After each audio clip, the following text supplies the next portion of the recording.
Dans une belle lettre que nous a laissée le rabbi précédent de Lubavitch, le rabbi Yosef Yitzhak, il raconte que son père, le rabbi Shalom Dovberg, son père, le rabbi Yosef Yitzhak, est donc le précédent rabbi de Lubavitch, le sixième de la généalogie. Son père était donc le cinquième. Il lui raconte que il sait de sources sûres qu'il était à l'époque du Baal Shem Tov une période extrêmement difficile pour le peuple juif, une gezéra, un décret de massacre et de dispersion du peuple juif qui avait été décrété dans le ciel, d'en haut, pour des raisons occultes. Le Baal Shem Tov qui avait eu donc part de ce décret qui pesait sur le peuple juif en était déchiré. Il a essayé de faire en sorte d'annuler le décret. Il a fait intervenir deux grands tzadikim nistarim, vous savez, à l'époque du Baal Shem Tov, un petit peu avant le Baal Shem Tov et durant la période de la vie du Baal Shem Tov, il existait toute une série de très très très grands tzadikim qui étaient absolument inconnus et qui sauf chez certains tzadikim eux-mêmes qui plus ou moins les connaissaient, ils se connaissaient parfois entre eux, ils restaient complètement secrets et leur avoda, leur impact dans le monde a été remarquable, mais il reste, et jusqu'à aujourd'hui, scellé du grand public et du domaine du secret. Il va donc faire intervenir deux de ces grands personnages qui avec lui, ont fait en coulisses de l'histoire très souvent bouger le monde. Il s'agit de ce fameux rabbi Mordechai et de ce rabbi Kehat, deux grands tzadikim donc qui faisaient partie de ce groupe de justes secrets qui était dirigé par de très très grands personnages. Le dernier en date de ces dirigeants était le rabbi Israël Baal Shem Tov, qui à l'âge de 9 ans avait pris la succession du précédent chef de cette lignée de tzadikim nistarim, de ces justes secrets, cachés. Il va faire donc intervenir ce rabbi Mordechai et ce rabbi Kehat il va les envoyer dans plusieurs régions du monde en bouleversant de manière dont on ne pourra jamais avoir la moindre idée, la moindre connaissance, essayant de bouleverser le ciel et la terre afin d'annuler le décret. Ça va être une affaire très difficile au point que en témoigne le successeur du Baal Shem Tov, qui était à l'époque un des élèves du Baal Shem Tov, le fameux Maggid de Mezrich, qui dit qu'il a rencontré le rabbi Kehat en question, qui lui a dit qu'il ne pouvait rien faire parce que dans la formule de la façon dont il s'exprimait à l'époque, et la tâche avait été tellement difficile qu'il en était arrivé à Katnut Amochin, ça veut dire qu'il avait perdu ses moyens spirituels, ses moyens intellectuels, tellement il avait lutté pour annuler le décret et il n'y était pas parvenu. Le Rav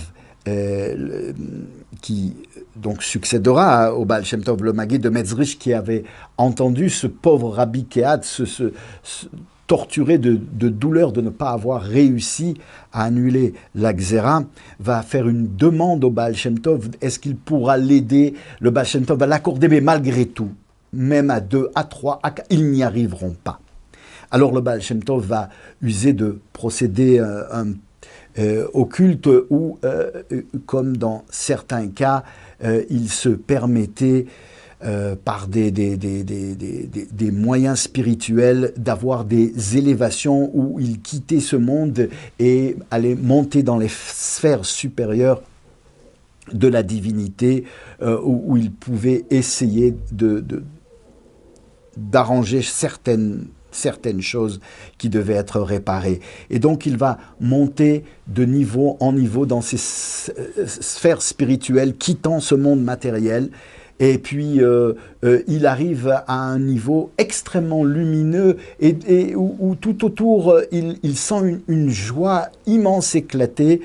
Il s'approche et il se trouve qu'il est dans un endroit qui s'appelle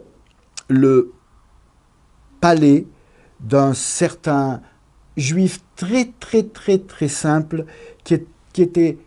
toute la journée en train de dire les Téhilim. Dans ce palais brillaient les lettres de ces Téhilim qu'il avait lus avec un très grand dévouement. Quand il va redescendre,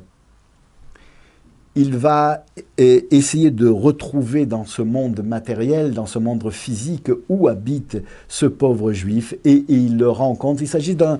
homme extrêmement simple, extrêmement pauvre, qui se promène dans la nature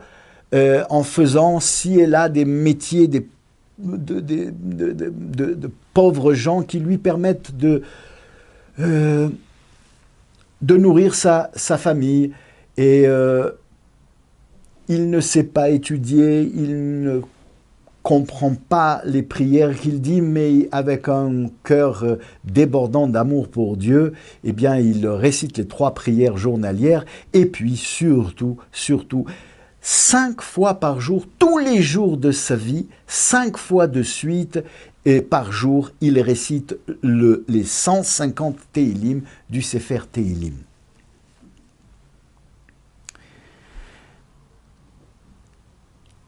Le Baal Shem Tov va lui demander, est-ce qu'il serait prêt à offrir son Olam Haba, à offrir la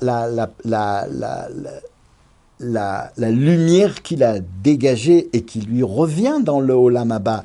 de ces Téhilim pour sauver le peuple juif de cette Gzéra. Il va accepter, et ainsi le peuple juif n'a pas dû à endurer ses souffrances. La Gzéra a été annulée et elle a été rachetée par la lumière qui émanait des Téhilim de ce juif-là. Plus tard, on demandera au rabbi comment était-il possible qu'un juif si simple et tellement ignorant puisse 5 fois par jour réciter tout le Téhilim, et le rabbi expliquera qu'il n'arrêtait pas de dire les Téhilim. Il marchait, il disait les Téhilim, il mangeait, il disait les Téhilim, il allait au travail, il disait les Téhilim, il allait se promener, il disait des Téhilim. Il n'arrêtait pas de dire des Téhilim toute sa vie,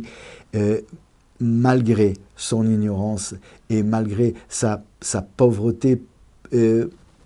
intellectuelle et matérielle. Il a quand même sauvé le peuple juif. C'est ce qui fait la différence, nous écrit le rabbi dans sa lettre, entre un juif simple et ignorant qui passe sa vie à ramasser, c'est l'expression du rabbi, quelques morceaux de verre dans son établi pour savoir s'il peut les faire fondre et en faire un petit objet qu'il pourra vendre et gagner un petit peu d'argent, avec la même personne qui va chercher des copeaux de verre pour pouvoir les fondre et faire un objet grâce auquel il pourra gagner un petit peu d'argent en récitant des Téhilim ou des Mishnayot, même s'il ne les comprend pas. Que Dieu, par le mérite de la vertu, de la foi simple et pure de ces Juifs qui ont et à travers la nuit de la galoute, éclairer la vie et l'espoir de ce peuple jusqu'à l'arrivée de Mashiach, que Dieu nous délivre de cette galoute avec l'arrivée très très prochaine du Mashiach. Amen.